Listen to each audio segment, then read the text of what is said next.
Hello, soldiers. My name is Commander Cyrious. Welcome back. In this version of Advanced Training, we're going to dive into some of the more unique gameplay aspects of Planetside 2. Expect different scenarios that are one-off from whatever the redeploy side to the next fight is. And the scenario for today is battling underwater. Unfortunately, there's not a lot of love for Osher, and people don't fully understand the underwater mechanics, so the fights don't always start up there. But when they do, it's some of the funnest action you can have Planetside. Let's dive in, soldiers.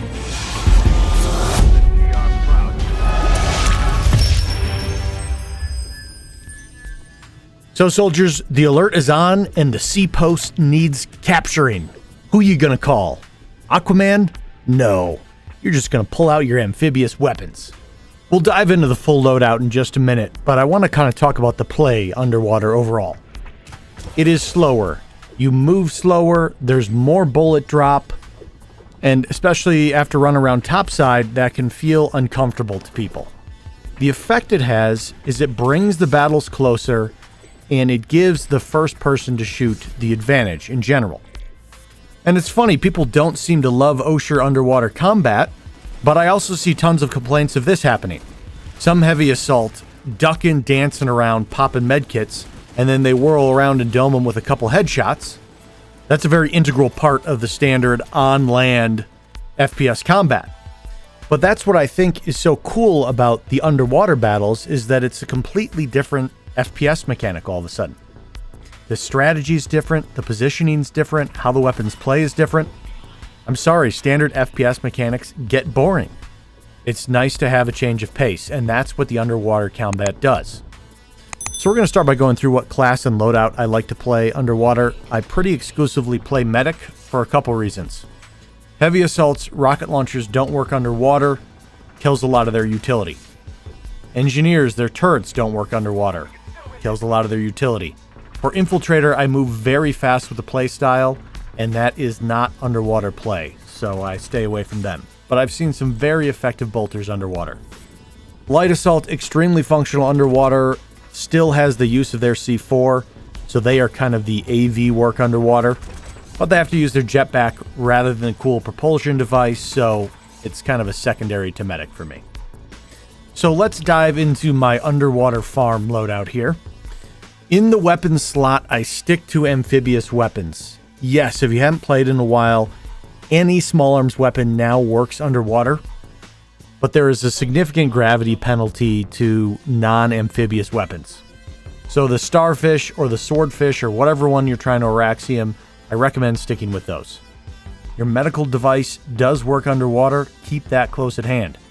In my ability slot, I use the standard nano regen device, and I couple that with a nano regen capacitor. One reason I love underwater combat is there are no grenades. I find myself stuck pigeonholed into flak armor on land. The grenade spam is just endless.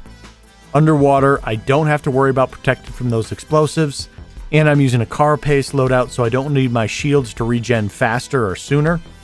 So maximizing the effectiveness of the nano regen device is the way to go. Glossing right over grenades because they don't work and don't matter down here. I do use the restoration kit for the heal over time effect with the carapace loadout. The diver propulsion device is a no-brainer. I maxed it out immediately, so I don't know what the lower tiers are like, but I recommend certing that up to max. This is available for everyone to cert. If you just click your tactical slot, you'll be able to unlock it. It will be available on all classes other than the light assault. Underwater, they have slowed down the combat, but sped up your ability to get around if you don't need to have your weapon out. For implants, I use Carapace and Combat Surgeon. Again, amplifying the effects of the nano regen device, and make sure you get into combat right after you revive people because you have that resistance. And finally, in the melee slot, and this one is important on these loadouts, I bring an AV knife. That is the Excursion Kukri, the Ancient Cynetic Blade, the KTR-3 Saboteur, and I think there's one other with AV capabilities. They're all the same. Pick whichever one you have. And they come in handy because your friendly heavy assaults are not going to be able to deal with stuff with rockets. Okay, let's go dive in the water and talk about strategy a little bit. We're going to work from the attacker's perspective first, which is really sort of taking up a defensive position and trying to manage where the enemy comes from. Now, these guys are doing the right thing and are going over the top with a sunderer, a flash, a boat, whatever you want. Go over the top and drop down on the back side of the attackers is usually the better option. If you activate Gate Shield Diffuser, your sunderer will sink. He was trying to get it to the bottom to deploy. Unfortunately, he didn't know I was there with my AV knife to take him out. On the attack, which is really sitting there for a point defense, it's key to find a rock. Remember your pet rock? A lot like that. Find your rock buddy.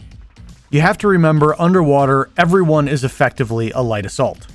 Heavies and medics are used to plodding along the standard ground floor, and that's all they can do. But here, that's not the case. You have to be very ready to swap over to that propulsion device. You can swap in and out pretty quickly, get up high, get in good positions, and attack from there. Again, you can't really move, you can't really juke well, so I am always looking to stay close to a piece of cover that I can operate from. I was trying to get a buddy revived, so I exposed myself, but I'm not going to try to fight back. I'm going to get back to my rock buddy before I re-engage. It took me a minute to figure out where the ammo is, but remember, enemy ammo packs work. When in a pinch, go stand on those. Now, the more proactive fighters tend to go for the rocks, try to get up high, get a good angle on you. But the campers tend to go for the reeds or the seaweed. Spotting is definitely your friend underwater. It is very easy for enemies to blend in among the greenery, whether they're waiting for you or even if they're shooting. Getting that Dorito above their head makes them trackable. So that gives you a bit of a rundown from the attacker's end. I also want to look at it from the perspective of the defender. My usual advice is go over the top, try to bring a sunderer, get it deployed on the backside, something like that. But as long as you have sufficient friendly presence, it's no problem just pushing from the front with the rest of them. Now, there are a lot of the standard shooting mechanics that remain even underwater. If someone sees you first and they're shooting first, remember you have to evade. You have to reset that engagement.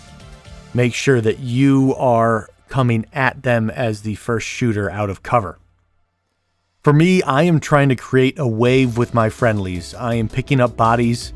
I'm going to call them cannon fodder. That's a little bit pessimistic. I really do think they're going to help me out, but sometimes just a few friendlies running ahead of you as a medic will flush out where they are. You can pick up their shots coming at you. Your friendly goes down, you clip them, and then pick your friendly back up. If I had a whole platoon, I might call a rush to the point, but right now I just don't see the friendly wave moving fast enough to really have it serve a purpose. I think the better choice here is to let them cap it and then try to push in, re-establish spawns, and take it back. Now, as we clear out the point, see if you can find the guy that's hiding before I do. Find the dark camos in the crouch position. Up against the rock or the reeds are usually pretty hard to pick up, so as you're breaching, make sure you're ready to go. Perfect example of friendly as cannon fodder. You know, obviously someone's got to lead the charge. Very gracious of him to do it, and I'm able to pick off anyone that comes after him. Now, I mentioned there wasn't juking underwater, and you see me trying to do a little bit there. If any class can do it, it's a medic running regen device and a restoration kit. But even there, I think what happened is he just ran out of magazine size. A lot of the underwater magazines don't have far range, and they have limited ammo, so that can save you if you can survive just long enough. So, soldiers, there you have it for how I kind of operate underwater. It really is a lot of fun when you get the hang of it. If you've been intimidated by those fights, don't shy away from them. It's tough to find a good one, I will say that. Usually it's a Zerg either one way or not enough people to have a real fight. But when I see a nice 12-12 or 24-24, man, that's the first fight I click on Osher because they are just a fun change of pace and really unique. If you can get your key bindings down and your weapon switching down well enough where you can pop into the propulsion device and then pop back out, you won't feel so awkward and clumsy underwater. In fact, I prefer it because you can really traverse a lot faster when you need to, and then when combat's happening, it's a little bit more CQC and is not so herky-jerky, jumping around, dodging, heads-up fighting. Good luck out there. Happy hunting with your new skills. And until next time, I will see you Planetside.